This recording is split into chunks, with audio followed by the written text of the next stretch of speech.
Hello, hello, and welcome to the Tip of the Ice-Burgh podcast, brought to you as always by InsideThePenguins.com. I'm your host, Nick Brlansky, riding solo for this episode as Nick Horwat will be back with us on Thursday's episode with two very special guests. So we're going to go from one host on today's show and four hosts on Thursday's show. So you can be ready for that. We'll announce the guest at the end of this episode, but we have a pretty good show for you guys today.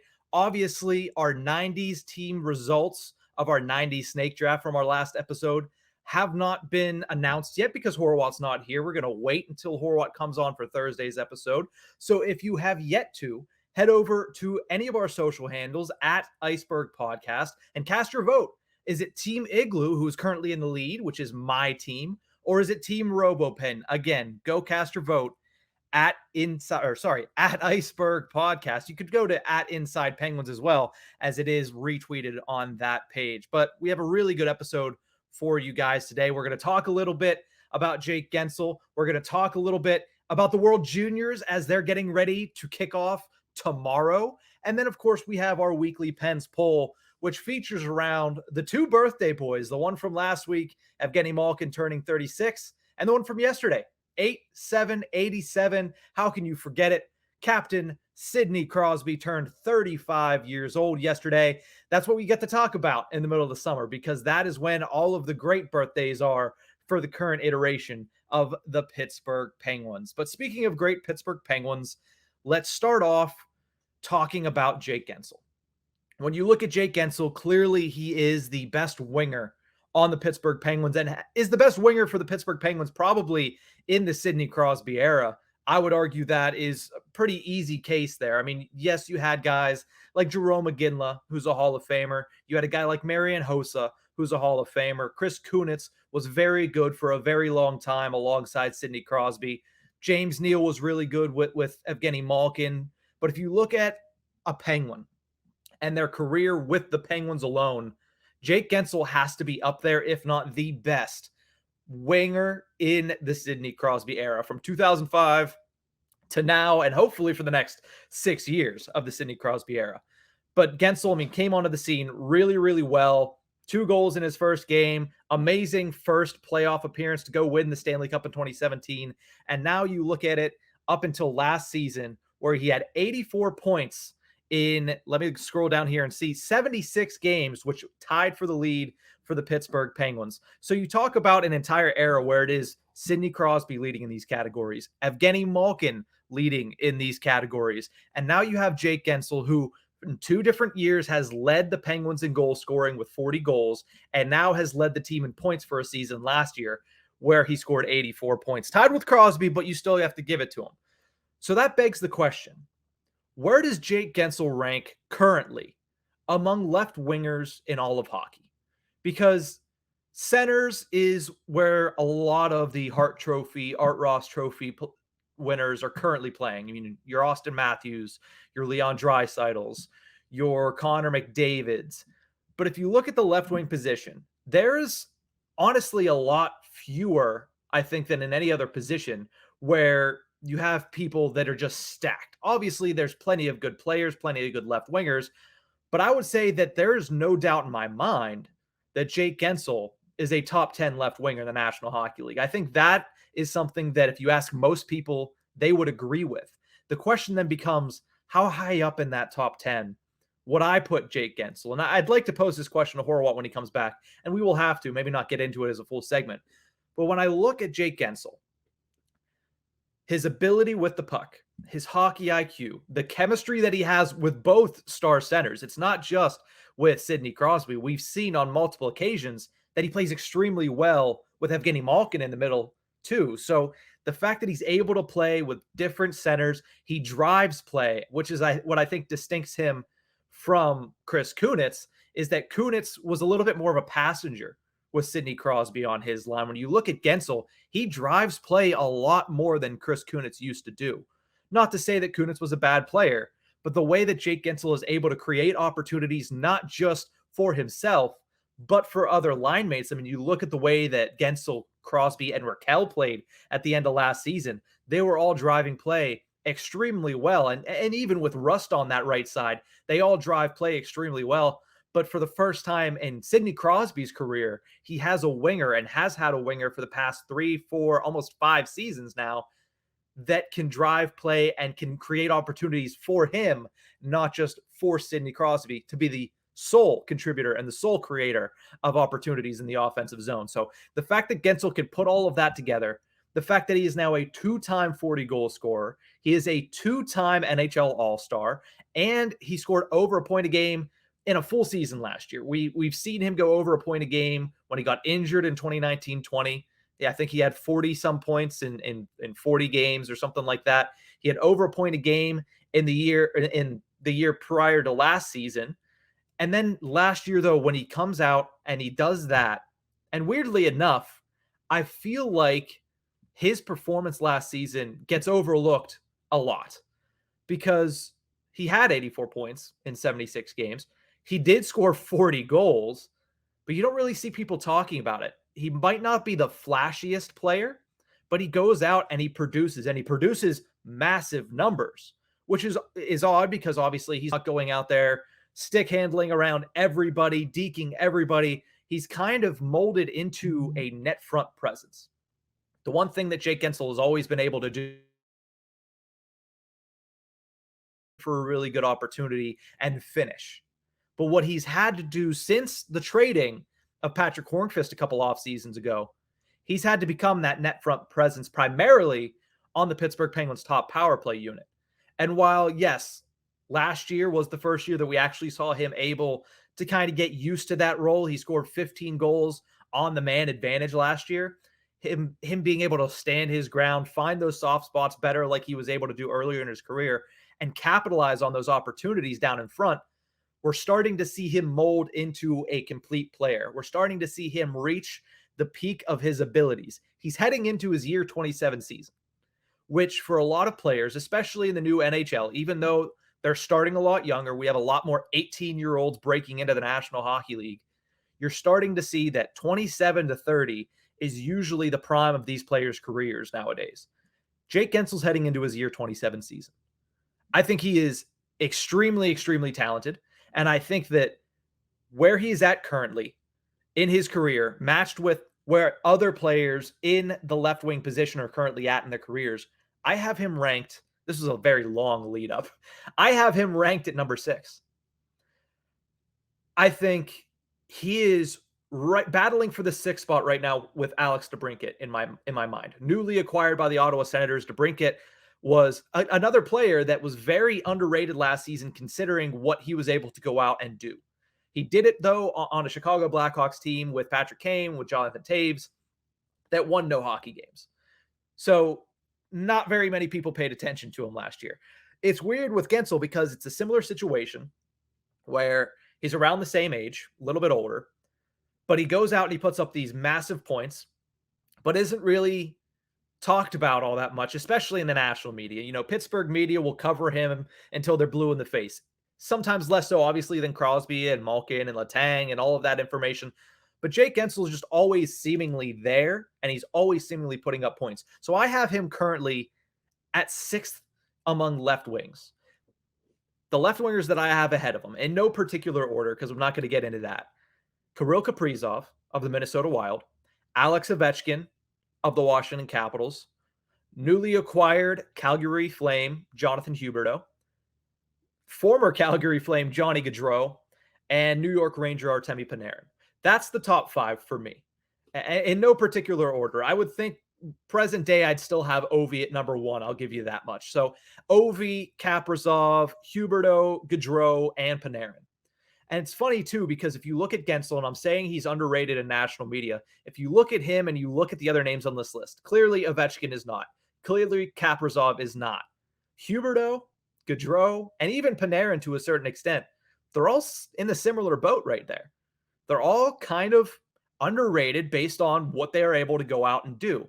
Maybe less so Panarin, but Gaudreau and Huberdeau especially. They both put up over 100 points last year. Huberdeau had 89 assists, I believe, if I'm not mistaken. I don't have that written down in front of me.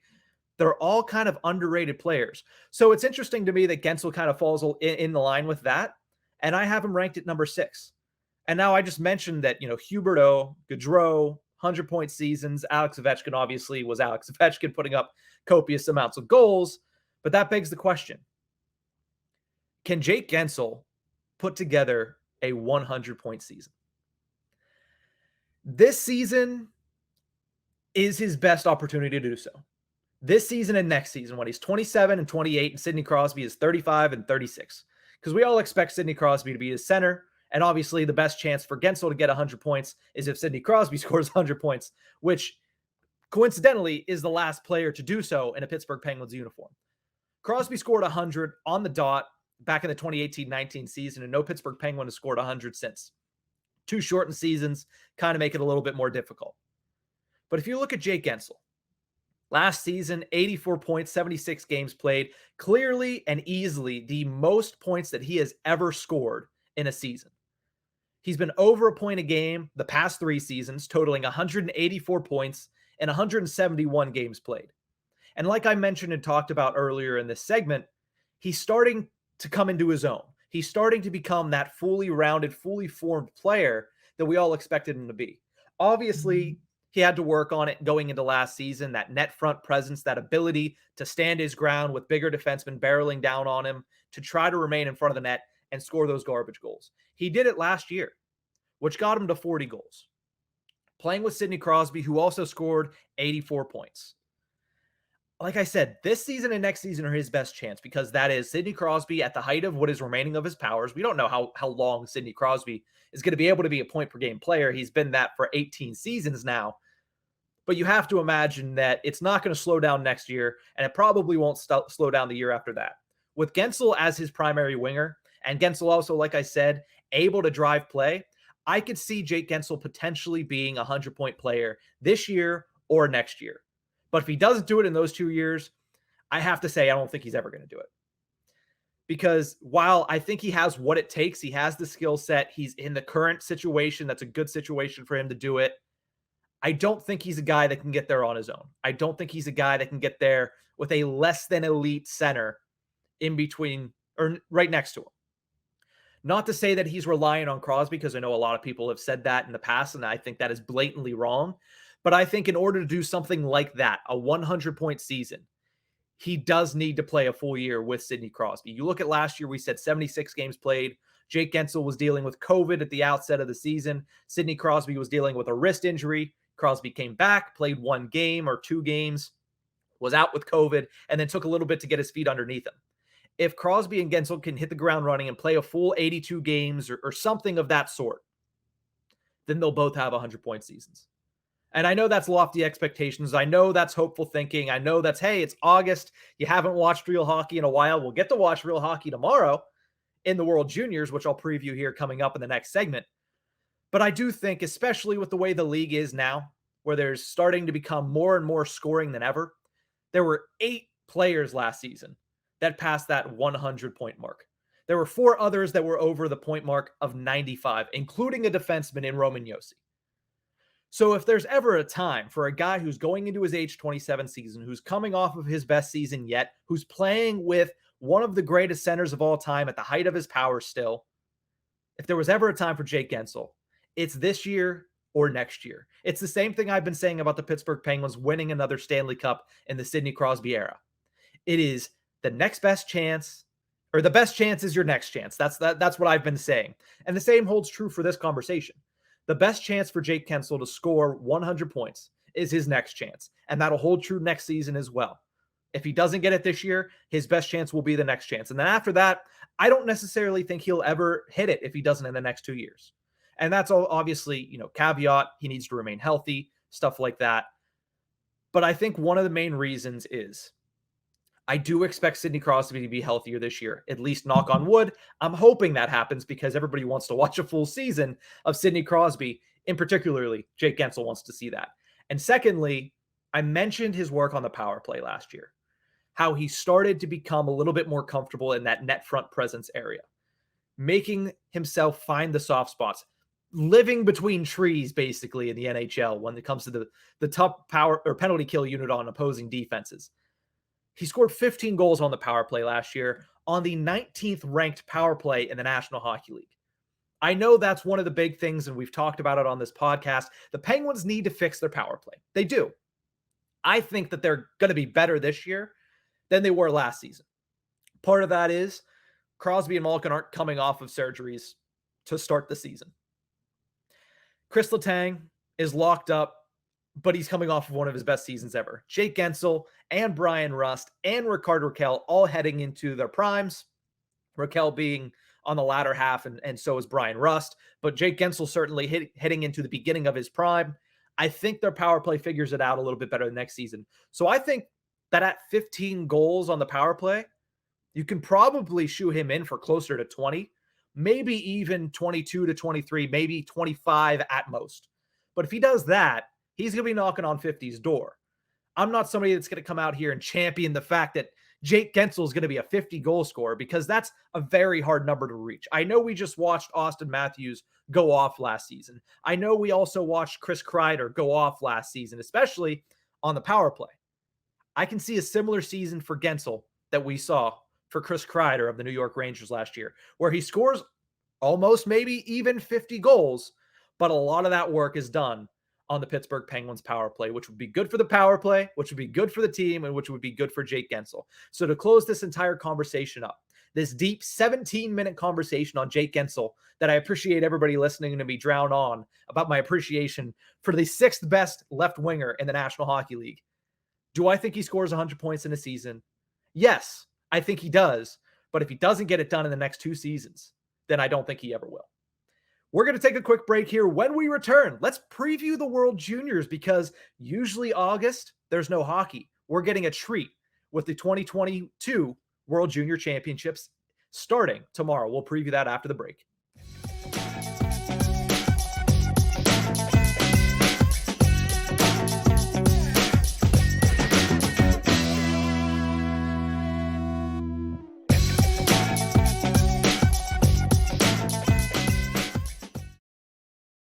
Welcome back to the Tip of the Ice-Burgh podcast, brought to you as always by InsideThePenguins.com.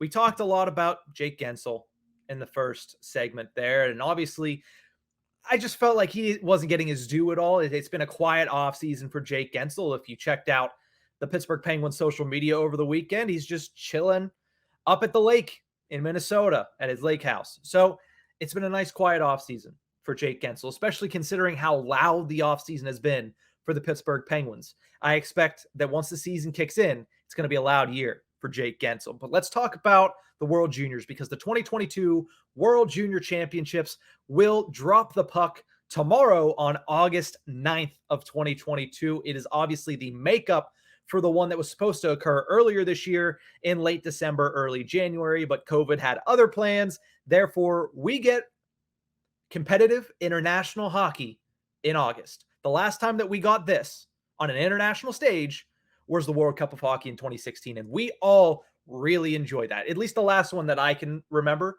Competitive men's international hockey, the last one I can think of was August of 2016. Of course, we had August in 2020 for the bubble playoffs, but that was an entirely different animal.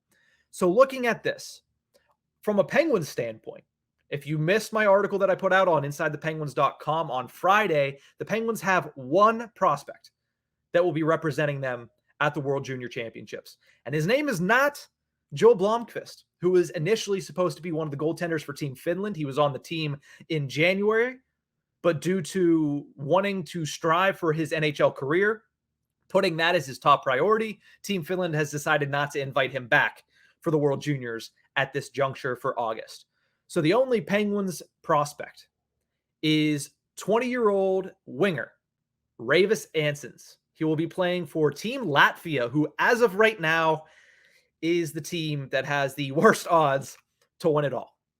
Obviously, Ansons from Latvia, the second player in the Pittsburgh Penguins entire organization to be from Riga, Latvia, the other one being Teddy Bluger, the current fourth line center for the Pittsburgh Penguins.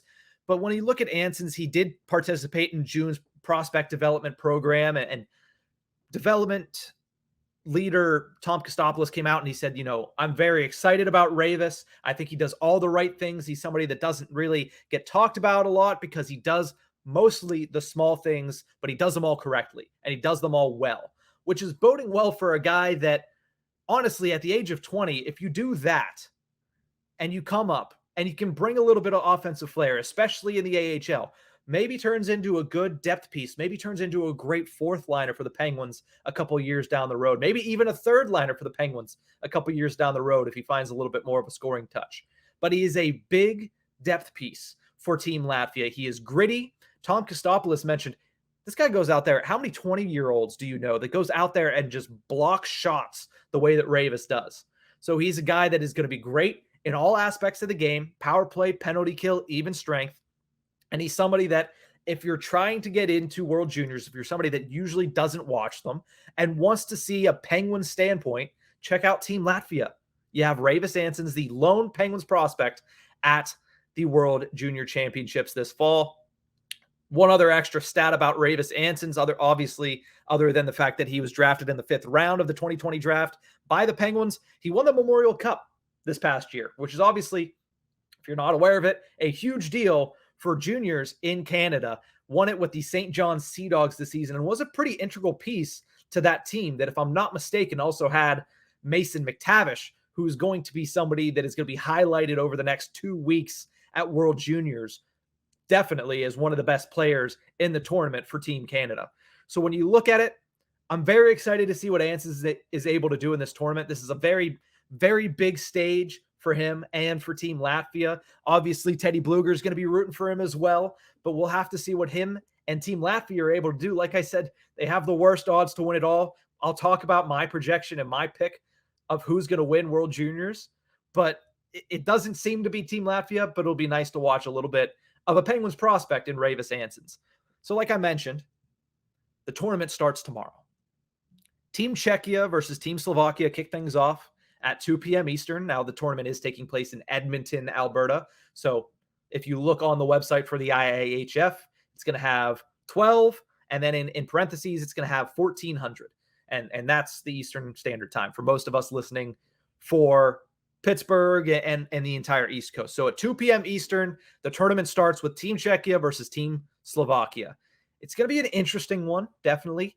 I do think that it's a tournament that is really Team Canada's to lose.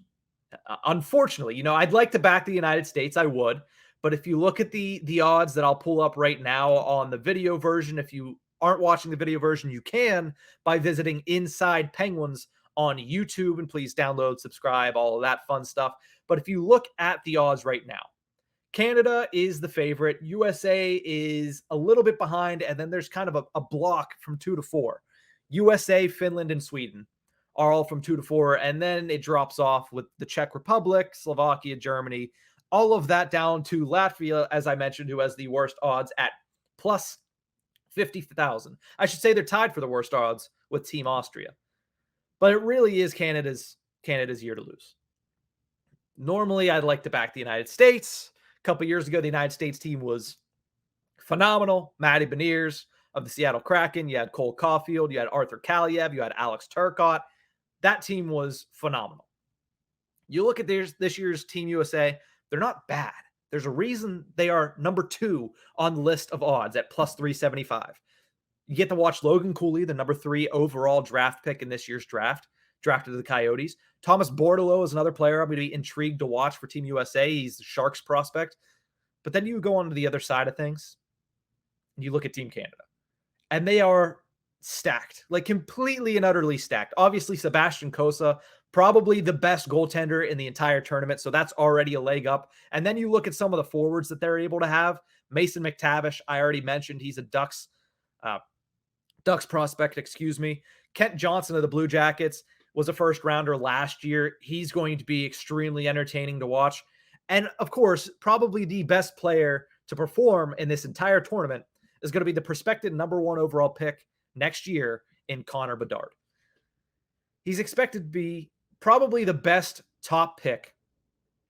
This might be going out on the ledge a little bit. I think the only one that would be around him is Jack Hughes, but the best first round pick, best first overall pick, probably since Austin Matthews back in 2016. This kid, you watch him, he scores in numbers. He scores in so many different ways. He has a great shot. He's a great skater. And he also has those highlight reel goals. He almost plays around with people in the CHL.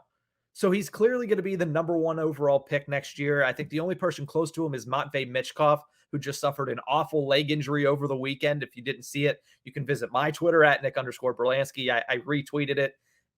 Crappy play there by, I believe it was Alexei Yemlin, former NHLer, went knee to knee, and it did not look good for Michkov. So obviously thoughts and prayers out to him, but he's the closest guy to Bedard. When you watch Connor Bedard play, and if you haven't watched a lot of it, the next 2 weeks are going to be a great opportunity because he's going up against some of the best competition that he has ever faced, and he's probably still going to go out there and skate circles around them. That's my prediction, is that Connor Bedard is going to be the player of this tournament. It's fairly obvious, in my opinion. So while I do think Team USA has constructed a pretty good team, well, I do think they're obviously going to contend for a top 3 spot. I think anything less than that would be a disappointment. I don't know if they're going to be able to take out Team Canada. Now, they're in separate pools, which means they won't face until the tournament stages. So we'll see what happens with that. USA could come out with a 1 seed. Canada could come out with a 1 seed, meaning they would avoid each other until the entire finals. But I do think if they go head to head, and I think anybody that's about to go head to head with Team Canada is running straight into a buzzsaw. So my official pick, I know it's not going to make anybody a lot of money, but plus 125 for Team Canada, I think is the way to go on this tournament. I mean, it is truly their tournament to lose. I've said it so many times because it's so very true. But nonetheless, I'm very excited because when do we ever get hockey like this, like the World Juniors in August? It doesn't happen very often. Like I said, it happened in 2020 with the bubble playoffs. It happened in 2016 with the World Cup of Hockey.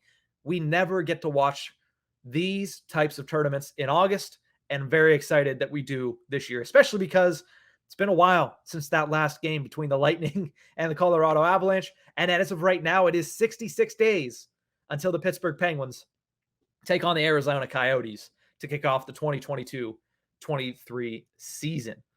But speaking of 66, that takes us to our weekly Pens poll, where we're going to finish off this episode. The question we asked involves the great Mario Lemieux, as well as the 2 birthday boys, Sidney Crosby and Evgeny Malkin. And then we also throw Jaromir Jagr in that because that just rounds out the top 4 in Pittsburgh Penguins history. The question we asked was, which pair of teammates will go down as the best on ice Penguins duo in franchise history? I was genuinely surprised by the result of this because I told Horwat last week after I said that this is what was going to go out. I said, you know what? I might be on the losing side of this. And I'm perfectly fine with that because I was on the underdog side of last week's Pens poll. Surprisingly, though, 58% of voters on our Twitter page at Ice-Burgh Podcast said Sidney Crosby and Evgeny Malkin will go down as the best on-ice duo in Penguins history over Mario Lemieux and Jaromir Jagr. Now, this is one of the closer polls that we have had over the entire offseason at 58-42.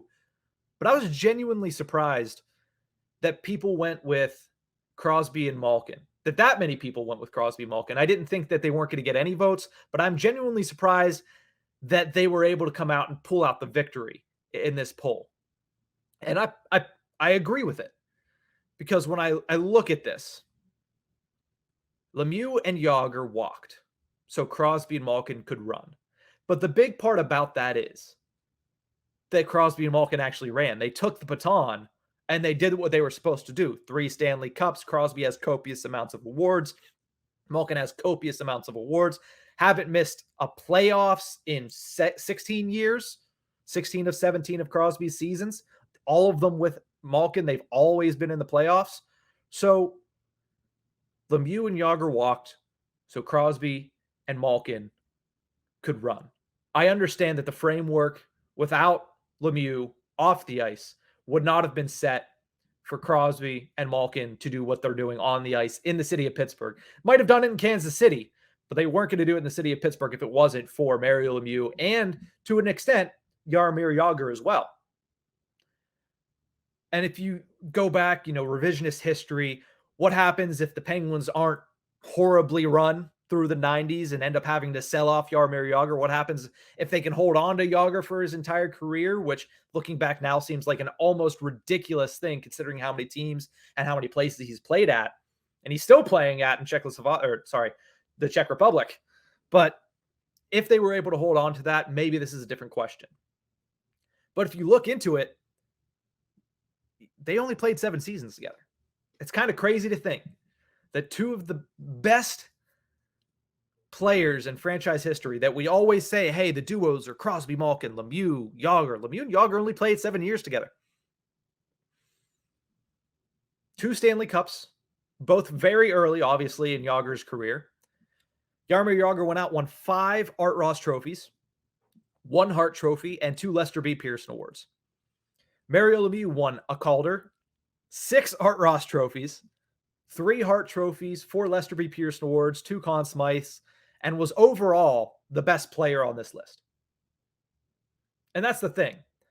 Lemieux is the greatest player of all time in my estimation. So Lemieux is greater than Crosby. And I think overall, as a player, not as a Pittsburgh Penguin, but as a player, Jaromir Jagr is greater than Evgeny Malkin. I'm not reinventing the wheel with that take. So while Lemieux and Jagr outpunched the 2 players in their same weight class head to head, when it comes to narrowing it down with the Pittsburgh Penguins legacy, Sidney Crosby and Evgeny Malkin, longevity plays a massive factor. 16 years. When all said and done, it could be 20 plus years of thrilling hockey. Now, do they need to go out and perform? Yes, they do, because right now it's 16 straight years with a postseason streak. They're going to be fighting an uphill battle the next couple of years because of how good the Metropolitan Division is, how good the Eastern Conference is, but that remains to be seen. Right now, 16 straight playoff appearances, 3 Stanley Cups. Sidney Crosby has 2 Art Ross trophies, 2 Hart trophies, 3 Lester B. Pearson Awards, 2 Rocket Richards, and is a 2-time Conn Smythe winner with the Pittsburgh Penguins. Let's not take into account all international stuff because Lemieux and Crosby would both just be ridiculously good. Evgeny Malkin has the Calder. He's a 2-time Art Ross. He's a 1-time Hart Trophy winner. He is a 1-time Lester B. Pearson Award winner. And he won the 2009 Conn Smythe Award for the playoffs MVP. All of that combined with the fact that for over 20 years, they would have brought entertaining, physical, astounding, great hockey to the city of Pittsburgh. That's why I go with Sidney Crosby and Evgeny Malkin over Mario Lemieux and Jaromir Jagr. But the point remains that Pittsburgh Penguins fans are incredibly spoiled to have been able to watch all 4 of these players play very good hockey in the city of Pittsburgh. Would it be different if Lemieux hadn't had, obviously, the issues with cancer, the issues with his back, the issues with ownership? Same thing with Jaromir Jagr, issues with ownership, and Sidney Crosby, concussions, Malkin, multiple injuries. These players have been great and haven't necessarily had easy careers either. They've dealt with a lot of crap.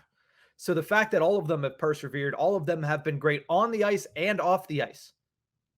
That's the big thing. Look at Crosby. Look at Evgeny Malkin. Look at Mario Lemieux. I mean, need we say more than those 3 names when it comes to pillars of athletes giving back to the community in which they play for? So Pittsburgh Penguins fans, Pittsburgh fans in general, absolutely spoiled to get to have these 3 and 4 superstars play for them and reside in the city of Pittsburgh for the past 30 plus years. But if we're boiling it down to on the ice with the Penguins, I take Crosby and Malkin. I know I'm surprised. I genuinely am surprised that 58% of you agree with me, but I guess that just goes to show you got to wait until the votes are counted before you make assumptions.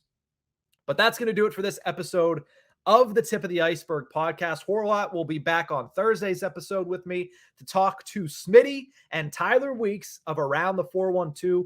We will be discussing all things Pittsburgh Penguins offseason and heading into next season with those two guys. We're excited to have them on. Also, because this week is a Penguins lunch week, I'll just give the announcement out now to get everybody excited.